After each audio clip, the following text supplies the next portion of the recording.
Hello दोस्तों, मैं आज एक बहुत सिंपल मैथ की ट्रिक बताऊंगा आपको वो सवालों में जिसमें धन के बारे में पूछा जाता है कि कोई धन है कितने समय में दोगुना हो जाता है, तो बताइए कितने समय में चार गुना होगा या पांच गुना हो जाता है या आठ गुना हो जाता है।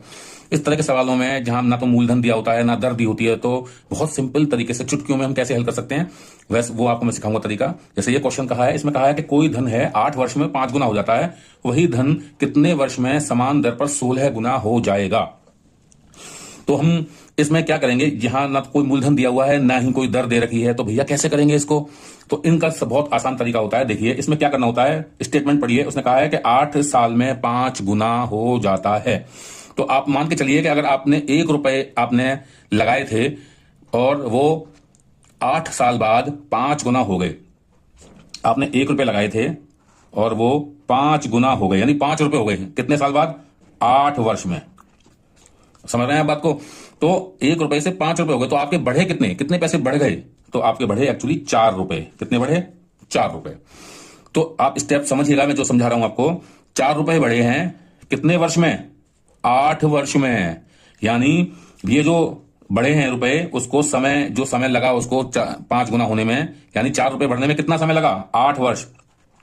तो 8 वर्ष को जितना बड़ा है उससे भाग कर देंगे। याद रखना, भाग करना है। तो ये आ गया 2। इसका मतलब हुआ कि हमको हर 1 रुपया कमाने में, यानी 1 रुपए से 2 रुपए होने में 2 वर्ष का समय लगा। ठीक है, तो इस तरह से 4 रुपए कमाने में हमको 8 वर्ष लगे।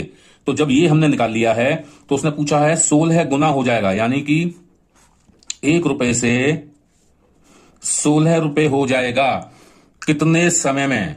वर्ष में। तो हमारे बढ़े कितने? 15। याद रखिएगा, 15 रुपए बढ़े। तो हमको 1 रुपए की बढ़ोतरी करने में 2 वर्ष लग रहे हैं। ठीक है, तो 15 रुपए को बढ़ाने में कितने वर्ष लगेंगे? इंटू 2। ये 2 रुपए को 2 से गुणा कर देंगे और हमारा जो आंसर आएगा वो 30 वर्ष आएगा। तो इस तरह से इन सवालों को किया जाता है। बहुत आसान तरीका है। इसमें ये आप एक बार सीख जाएंगे तो चुटकियों में 10 सेकंड में ये क्वेश्चन को हल कर लेंगे, किसी भी इस तरह के कोई भी क्वेश्चन को। उम्मीद है आपको समझ में आया होगा। नहीं समझ में आता है तो आप हमें बताइए, हम आपको दोबारा समझाएंगे। मिलता हूं अगले वीडियो में नए प्रॉब्लम के साथ।